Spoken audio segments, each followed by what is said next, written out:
आसाम पाकिस्तान और ख़ास तौर पर एमकेएम पाकिस्तान के कारकुनान आए आपको एक कहानी सुनाते हैं। एक जंगल था, उसमें एक फाख्ता रहती थी। उस फाख्ता ने अंडे दिए, बच्चे निकले।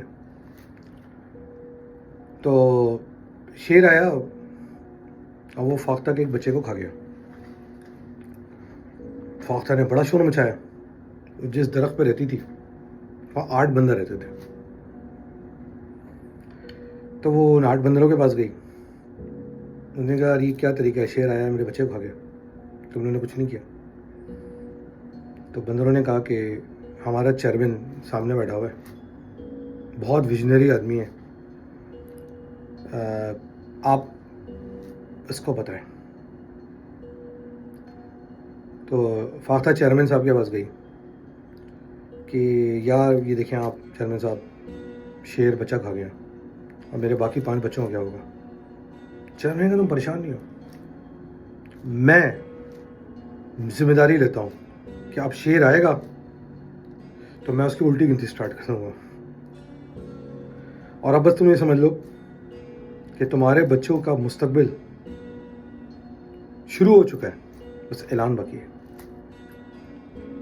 तो अगले दिन शेर फिर आया और फिर फाख्ता के बच्चे को उठाने लगा। तो चेयरमैन जो ना वो चुप करके ना शेर को देखता रहा। शेर बच्चा उठाया, चला गया। फाख्ता फिर चेयरमैन के पास गई।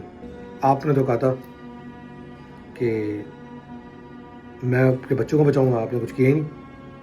उसने कहा, तुम्हें नहीं पता, मैंने खामोश रह के वो काम कर दिया है जो मैं उस पर हमला करके नहीं कर सकता। फाख्ता ने कहा, यार चेयरमैन के बारे में सुना है, बड़ा नफीस है, बड़ा बुर्दबार है, तो सोच के किया होगा, चलो 4 बच्चे बचे। फिर शेर अगले दिन आया। फिर चेयरमैन ने यूं शेर को घूर के देखा, चुप बैठा रहा। बाकी 7 बंदर भी देख रहे थे। तो शेर फिर बच्चा लेके चला गया। फिर फाख्ता ने कहा, ये क्या? तो बाकी 7 बंदर गए चेयरमैन के पास, कहने के चेयरमैन साहब दूसरा बच्चा भी चला गया और आपने कुछ बोला नहीं है। तो चेयरमैन ने बोला, मेरी खामोशी में राज छुपा हुआ है, तुमको नहीं पता, हम ये जंग जीत रहे हैं। 7 के 7 बंदर परेशान वापस चले गए। फाख्ता का जबरों के बुरा हाल। तीसरे दिन भी यही हुआ, चौथे दिन भी हुआ। चौथे दिन चेयरमैन को समझ में आ गया कि शेर पे ना उसके चुप रहने का असर नहीं हो रहा। जब चौथा 5 बच्चा उठाने के लिए शेर आया तो चेयरमैन बंदर ने छलांगे मारनी शुरू कर दी। इधर भाग, इधर भाग, इधर भाग, इधर भाग, इधर भाग। शेर के साथ को फर्क ही नहीं पड़ा, बच्चा लेके चला गया। अब चेयरमैन सोच में पड़ गया कि यार मैं क्या करूं। उससे कि यार इस जंगल में हाथी भी होता है। उसके बाद जाते हैं, उससे शेर की शिकायत करते हैं। हाथी के पास गया, उसको बताया कि यार मैं चेयरमैन हूँ दरख्त का, ये आता है मेरे बच्चे उठा के ले जाता है बाख्ता के, और आप बात करें। तो हाथी ने कहा, देखो मैं समझाता हूँ, मगर शेर अपनी मर्जी का मालिक है। खैर हाथी ने कहा कि देखो शेर भाई, देख लो यार, ऐसा कुछ ना करो कि चेयरमैन के लोग इज्जत करना छोड़ दें। मगर शेर तो शेर है, उसको तो भूख लगती है। वो फिर गया और वो बच्चे खा गया। एक दिन करके सारे बच्चे खा लिए उसने। अब फाख्ता जी ने सोचा कि यार मैं क्या करूं यहाँ रह के। वो दोबारा बंदर के पास गई।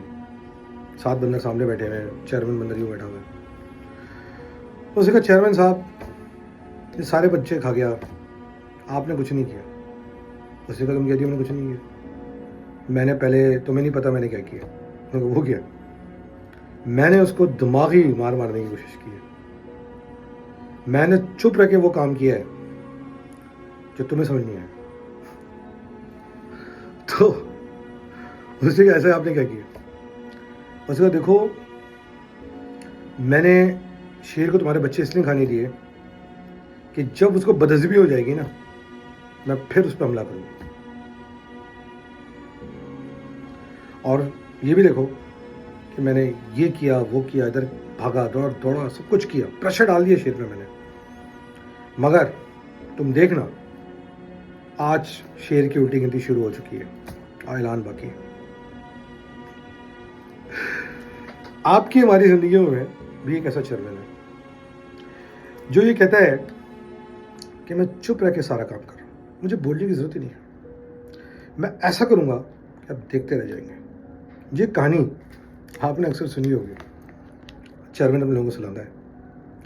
सोचा एक कहानी मैं भी आपको सुना दूँ ताकि आपको समझ में आ जाए कि चेयरमैन की स्ट्रेटजी फाख्ता के बच्चे गंवाती रही है और घोंसला ख़त्म भी हो सकता है। पाकिस्तान जिंदाबाद। जी हमारे